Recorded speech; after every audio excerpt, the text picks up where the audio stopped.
astronaut, there was Apple, there was I mean, everything you could imagine, and it's working. So I have no fear. But looking at the crew of artists with different perspectives, and what I liked was I had a, but it's them walking out and standing in.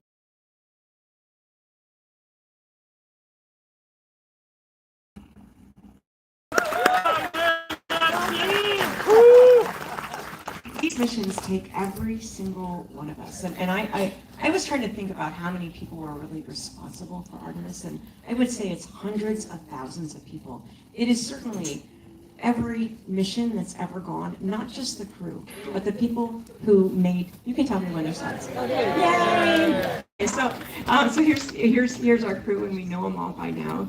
And I just think they're just four people. Every time they speak, I want to listen, because they have these perspectives that are so interesting, unusual. They didn't just like show up and get ready to go to space. They really thought, what does this mean to us? They explore the moon, different cultures. None of it is just like, sort of like just for the sake of doing it. They are so thoughtful. Next. And this is the picture I told you about. The thing I want you to notice is the doorway. That doorway means actually everything to me. You see the stickers up there. In every aspect, not like the first Mercury ones, but Mercury, Gemini, Apollo, the space shuttle, we all walked through that doorway and those arches. And our stickers were at one point on those. So there is heritage. And again, not just astronauts, but all the people that made it possible. Everyone who turned a bolt, who made a design, who made a suggestion, who kept the buildings clean so that we could work in them. All those people are part of Artemis. Next. And this is the crew getting ready. And you can kind of flip through these, Brendan. This is getting ready, looking at their suits. And I love this shot because you see the crew here, and you see that capsule. I mean, that capsule is like more than halfway to the moon right now. That capsule. And the people in the back row there, they're responsible. Well, this is Charlie Thompson, who is the launch director. She and Victor Glover are talking.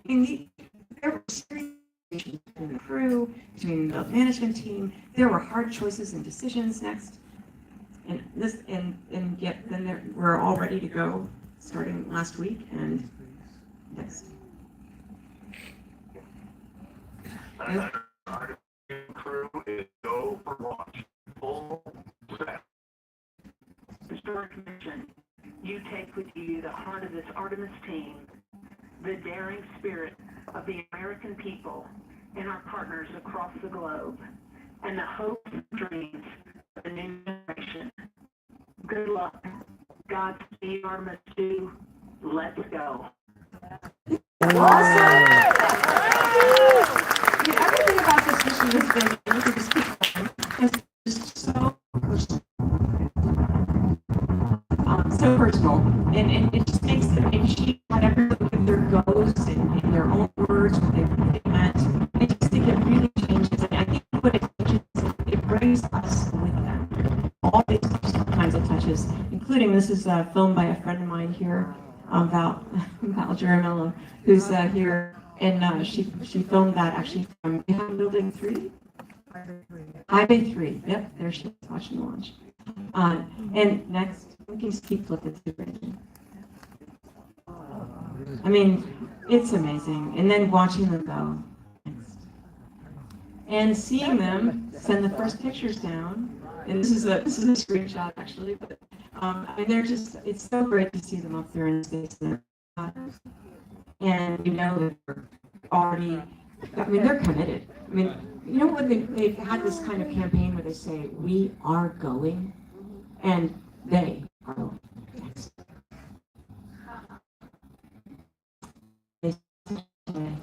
We're all down there. Every one of us. And there are more people in space, but they're in low Earth. And these people are the first in 50-something years to leave low Earth orbit. Next. And this picture of the whole world. See, and I want you to close your eyes for a minute. Close your eyes. And then look at this picture again as if you are looking out the windows of Orion. They saw this, and they are seeing this. Now it's smaller, right? Way smaller. Next. And Brandon, you can just go as fast as, it's a little Mac thing. I was going to show you some about my missions. That this is the Chandra mission. It's famous because we deployed the Chandra X-ray Observatory. It tells you everything about black holes. And the first woman commander. I really loved working with her. This is the telescope and the rocket on its butt that took it a third of the way to the moon. It's in that orbit. I hope the crew waved hello to Chandra. Next. This is Eileen. You can just keep going, Brendan. And this is our launch. And it's kind of famous. Good so far.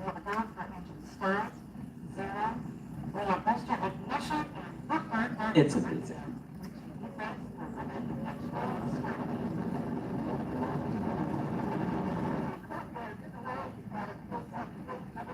So, you can't really hear everything, but Houston, Columbia's in the role. We all expected that. We have a electrical short 6 seconds after liftoff. And keep going there. It's known as the most dangerous launch in the history of the shuttle program that did not end in an accident.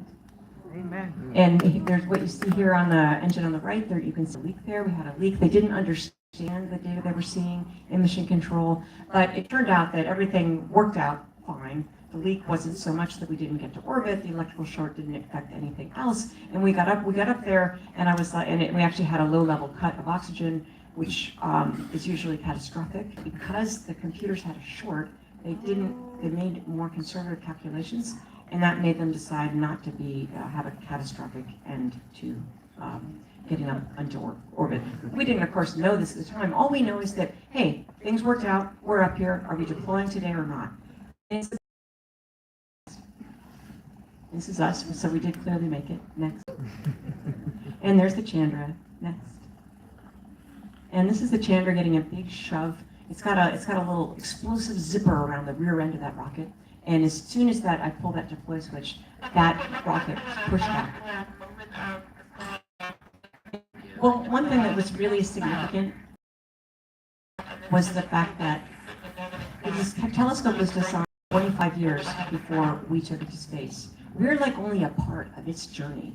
Designing, scientists waited their entire careers for this data.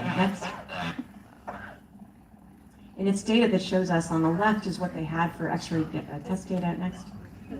And then we even we had much more higher resolution when we got Chandra, and also able to image black holes. But what I also want to tell you about is my space shuttle mission. So I've had 2 flights by now, and after what happened on STS-93, when it twice, right? I mean, my mother did ask.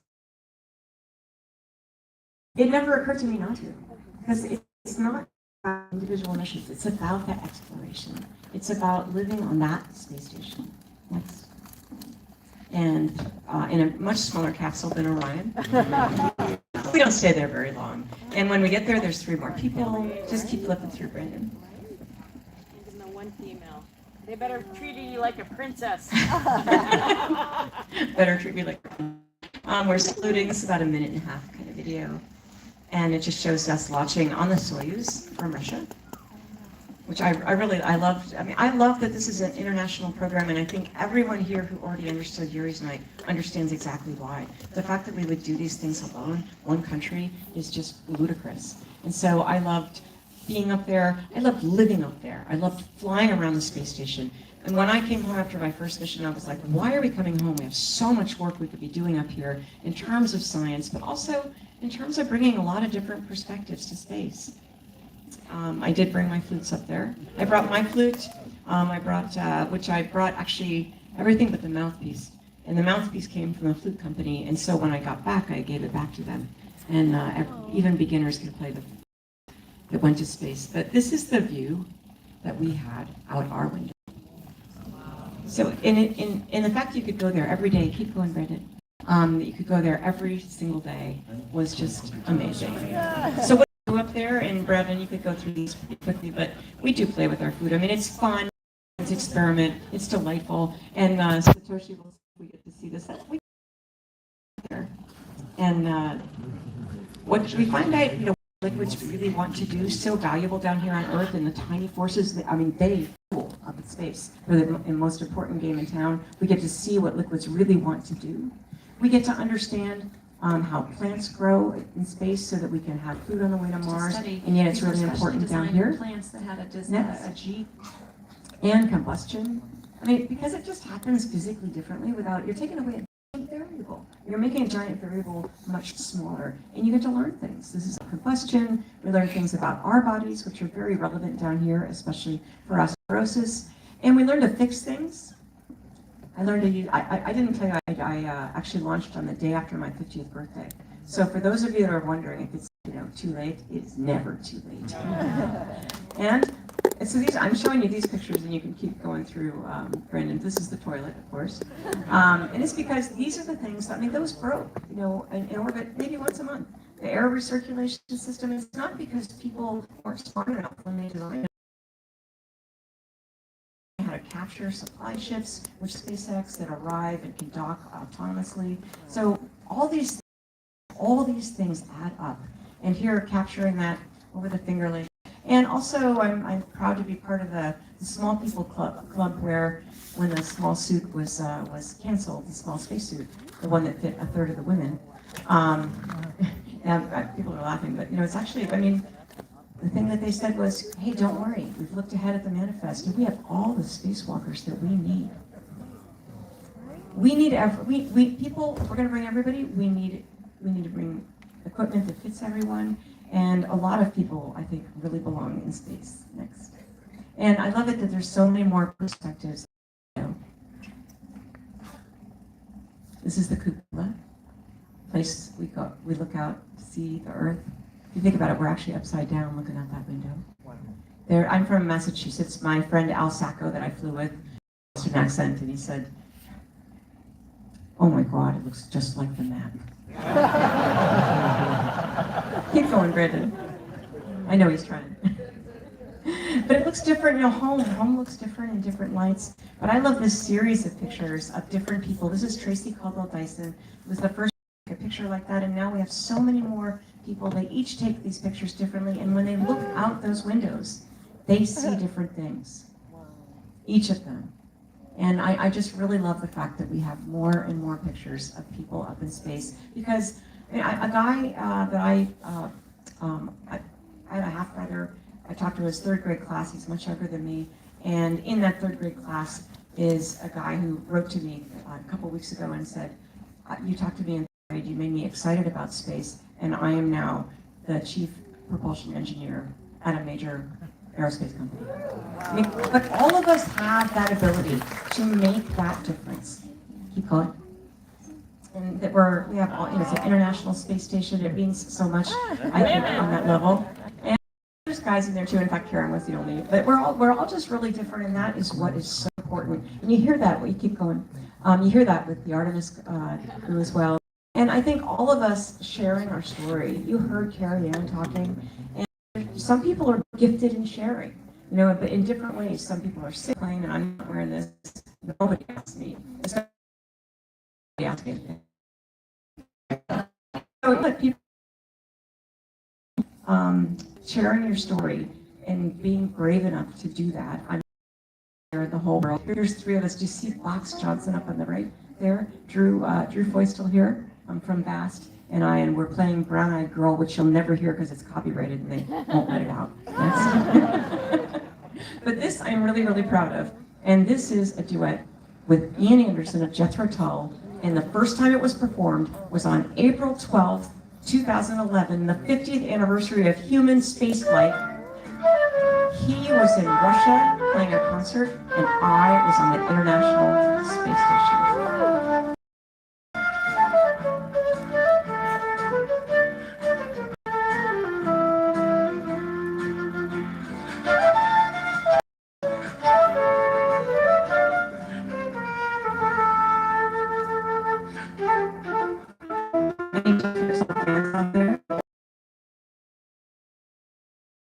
So smart, introduced, delightful.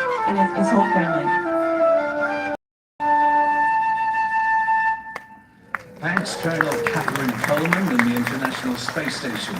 We should remember that today's cosmonauts, scientists, and astronauts are still every bit the rocket heroes they were 50 years ago.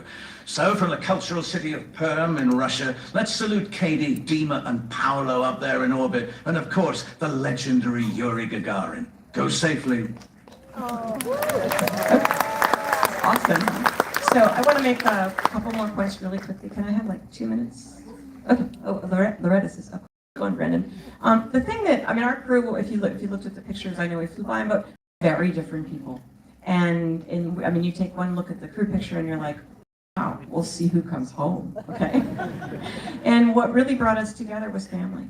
The fact that it's not about, and so this is my family, my 2 kids were 10 and 27 when we went to space. I'm married to a glass artist who is a storyteller, certainly in his own way. He makes space-related glasswork, which he made a dozen years before we ever met.